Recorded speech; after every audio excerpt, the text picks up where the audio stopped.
Hello and welcome back to Let's Talk Knights. So it's been a couple of days. I was meant to do this on Monday. I've not been feeling too well. I've had the COVID, obviously. So I've been a bit down in the dumps, and obviously the news hasn't got any better today. But I'll start with the games of what's happened to lead up to this event that we are going to talk about in a bit. So we went to Swindon, and it wasn't the best result, was it? I mean, we didn't play bad, in my opinion. We played well, with enough aggression. The forwards weren't on it. Brown, Whistle, Barnes, all just not on the ball. Swindon were. Nell was on fire. Got all the goals. And we just continued the trend, I guess, as you could say. But it swapped now. We were not being good defensively.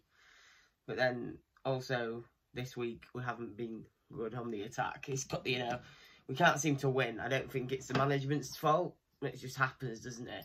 If your attackers ain't scoring what you're supposed to do, if you've finally got the defence perfect, they're playing well. They've played well recently. Especially in that Swindon, away to Swindon. They played decent defence.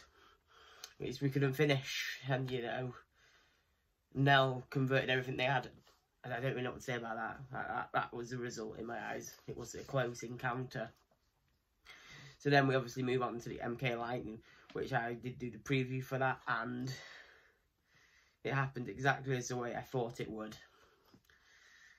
Again, we go 2-0 up. We look good, and then, it's the same problem. We just don't defend, and, it caused us a lot of problems. I don't really know what to say on that either. When we scored 2 early goals, I think it's looking good. We're going to beat MK. But, I mean, MK are a little team that on good form. Chamberlain, Norris, like I said, you can't let them get off to score goals. They both did score. So that puts it into perspective there. They had a good game, MK Lightning, They've been decent recently. They've had 10 points over Christmas. They're top of the league now. They didn't even look close to it. So at 1 point, Swindon were just running with it. COVID happened to Swindon. It's vice versa, it's all happening. We just didn't play well defensively. Our forwards haven't been fantastic this weekend, but I don't think you can blame them. They've been on fire all season, pretty much. It's been the defence that hasn't been great, but we've built on the defence. And it's been good some games, not so consistent others. And yeah, it was 5-3 loss. It was a tight game against MK. It was who would outscore each other won the game. And unfortunately, MK outscored us and obviously got the open net winner, which you can't do anything about. So I think that's just to summarise of the weekend's games, basically, of what happened to us. I don't think we had a bad weekend at all. I don't think we were expected to get any points out of these games. I didn't personally think we should have. But MK were looking for the going top. Swindon are always a decent outfit that you struggle to beat anyway on any weekend. But yeah, it's disappointing to say the least.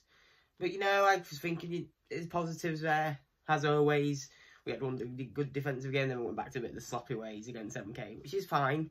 And then the big news today is obviously the head coach has left Leeds Knights.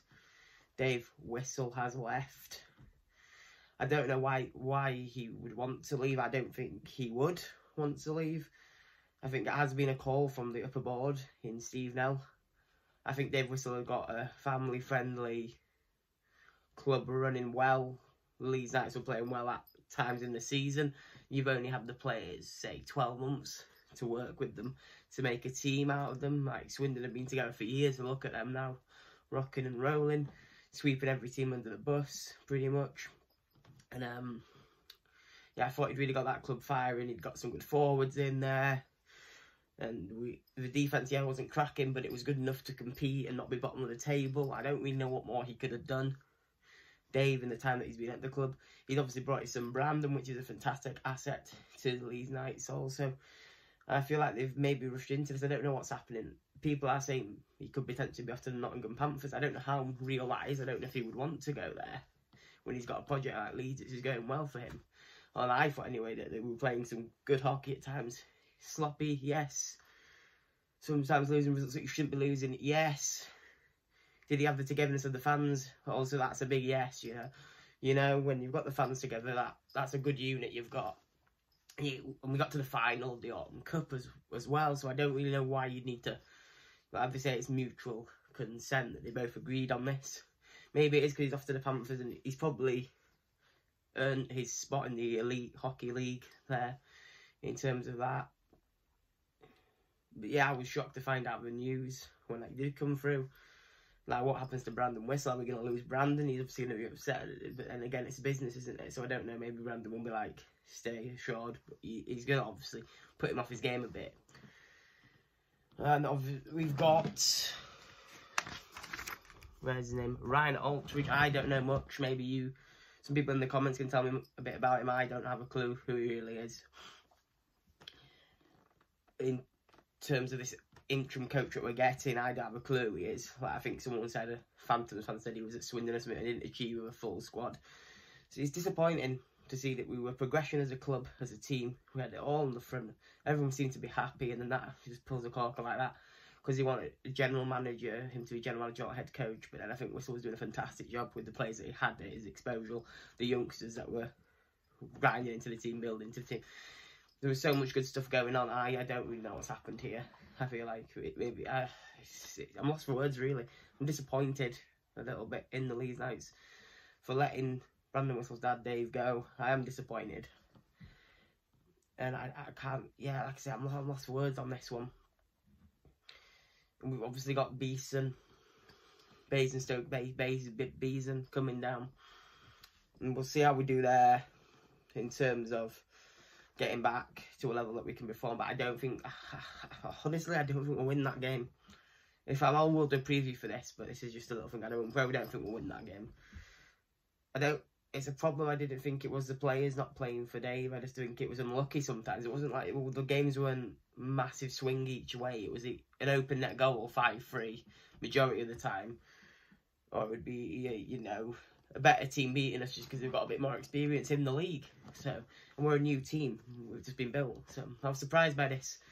I don't know what you all think about the situation of Dave leaving the club. And if you want to put down your comments and your feelings towards the situation at the minute, and yeah, just put your comments down below on the situation of Dave leaving, obviously. And yeah, thank you for joining me on Talk Knights, and I hope to see you again.